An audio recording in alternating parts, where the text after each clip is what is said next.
Hey guys, Evan with the Brainiac here. I'm going to show you real quick how you can increase the efficiency with your air conditioning if it seems like it's not cooling down your house fast enough. One thing you can do is clean out your air conditioning coil fins all by yourself. So I'll show you what mine looked like before and show you how to spray them out and turn off the power and all that. So here we go. Alright, so you can see just how dirty that is.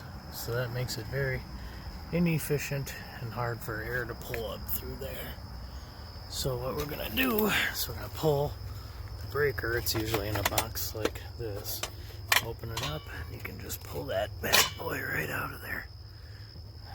And so that means it's not gonna turn on while you're spraying it out. It's not gonna short anything out. So let's go grab the hose with the sprayer nozzle.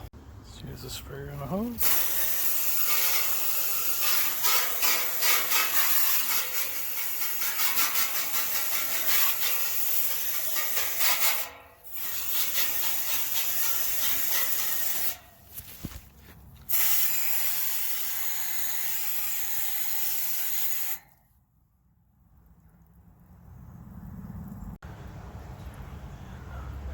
I suggest not turning it on until it dries out a little bit so you don't short it out, but that's all it takes.